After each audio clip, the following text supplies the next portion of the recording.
अब बात करते हैं डिविजनल ऑर्गेनाइजेशनल स्ट्रक्चर की। इस ऑर्गेनाइजेशनल स्ट्रक्चर में हम डिपार्टमेंट्स बनाते हैं अकॉर्डिंग टू द प्रोडक्ट्स। मैंने आपको एग्जांपल दिया था, लेट्स से एक कंपनी है जो सोप्स बनाती है, शैम्पू बनाती है और साथ साथ में क्लोथिंग भी करती है।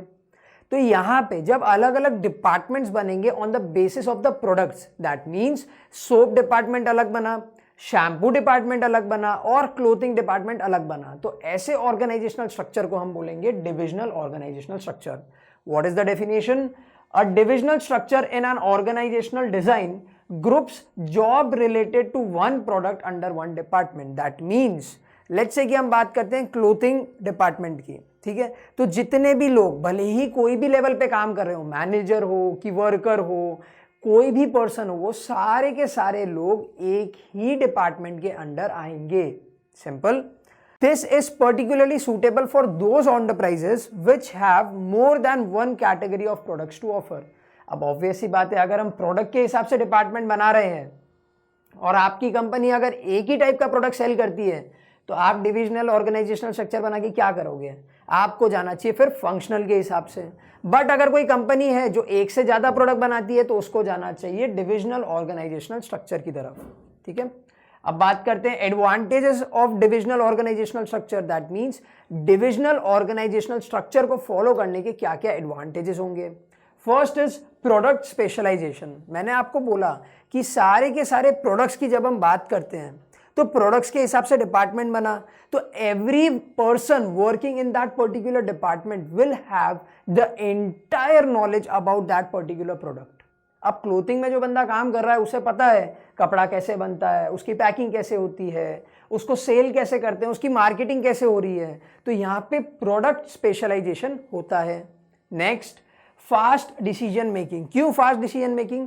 डिपार्टमेंटल हेड वहीं पे है, मार्केटिंग वाले सारे बंदे भी उसी में हैं, प्रोडक्शन वाले सारे बंदे उसमें हैं, अकाउंट्स वाले सारे बंदे एक ही डिपार्टमेंट में हैं। This means they are not dependent on any other department.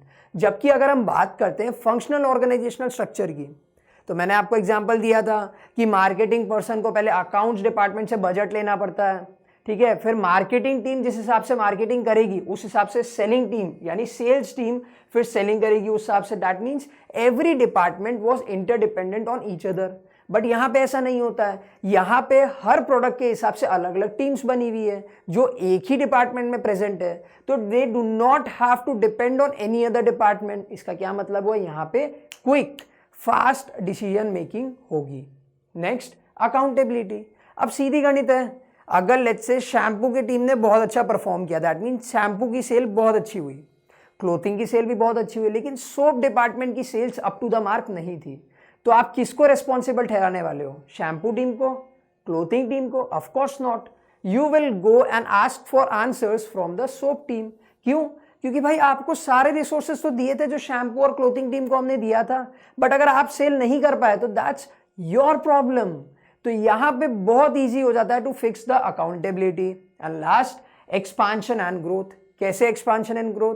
भाई लेट्स से हमारे कंपनी में ऑलरेडी सोप डिपार्टमेंट था, क्लोथिंग डिपार्टमेंट था, शैम्पू डिपार्टमेंट भी था। अब लेट्स से हमें एक नया लाइन को ऐड करना है, तो इन तीनों को छेड़ने की कोई जरूरत ही नहीं है, ठीक है। जो डिपार्टमेंट्स ऑलरेडी एस्टैब्लिश्ड है वो तो वैसे ही काम करेंगे, ठीक है। तो एक नया फोर्थ डिपार्टमेंट भी ऐड कर सकते हो without disturbing the working of the 3 existing departments. तो यहाँ पे ग्रोथ और एक्सपांशन बहुत ईजी हो जाता है। सिंपल। एक और तरीके से समझो, लेट्स से कि 3 डिपार्टमेंट्स हैं, सबके पास में सारे रिसोर्सेज हैं, वो सब अपने बेस्ट पे परफॉर्म कर रहे हैं, तो क्या होगा? सबका ग्रोथ होगा, ज्यादा प्रॉफिट होगा कंपनी का, और उस प्रॉफिट से कंपनी एक्सपांड भी कर सकती है और ग्रो भी कर सकती है। अब देखते हैं डिसएडवांटेजेस यानी डीमेरिट्स। फर्स्ट होता है conflicts among different divisions. Soap department बोलता है कि सर आपने क्लोथिंग टीम को तो ज्यादा रिसोर्सेज दिए, ज्यादा फंड दिया, ज्यादा लोग दिए, आपने मुझे तो उतने रिसोर्सेज दिए ही नहीं। तो यहां पे क्या हो सकता है? कॉन्फ्लिक्ट हो सकता है अलग अलग डिपार्टमेंट्स के अंदर। Second, increase in cost. अब कॉस्ट कैसे इंक्रीज होगा? आप खुद सोचो ना, फंक्शनल डिपार्टमेंट में हमने क्या किया था? एक ही मार्केटिंग टीम बैठाई थी, एक ही अकाउंट्स की टीम हमने बैठाई थी। बट यहां पे क्या होगा?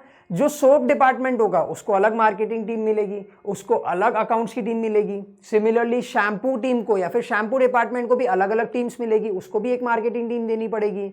और वहीं पे क्लोथिंग डिपार्टमेंट को भी एक अलग से मार्केटिंग टीम देनी पड़ेगी। तो जहां पे आपका काम एक मार्केटिंग टीम में हो सकता था, वहां पे आपको अलग अलग टीम्स बनानी पड़ रही है अकॉर्डिंग टू द डिपार्टमेंट्स। तो सिंपली क्या हुआ, ज्यादा कॉस्ट हो गया आपका। You have to hire more number of employees, आपको ज्यादा रिसोर्सेज चाहिए, आपको ज्यादा फंड्स चाहिए, तो अल्टीमेटली आपका जो काम है वो ज्यादा कॉस्टली हो जाएगा। Very simple. लास्ट होता है more focus on departmental goals. ये हमने फंक्शनल में भी पढ़ा था कि हर डिपार्टमेंट को सिर्फ अपने काम से मतलब है। सोप डिपार्टमेंट क्या करेगा, वो सिर्फ अपनी सेल्स के ऊपर ध्यान देगा, उसको कोई फर्क नहीं पड़ता है कि क्लोथिंग की सेल्स कम हो रही है या फिर शैम्पू की सेल्स कम हो रही है, कोई फर्क नहीं पड़ता। उनको फर्क किस चीज से पड़ता है, सिर्फ अपने टारगेट से, सिर्फ अपने प्रॉफिट से। ठीक है, तो यहां पे क्या होता है, हम लोग हमारा ऑर्गेनाइजेशनल गोल को भूल के हम लोग हमारे डिपार्टमेंटल गोल्स के ऊपर ज्यादा ध्यान देते हैं। तो ये थे डीमेरिट्स या फिर disadvantages of divisional organizational structure.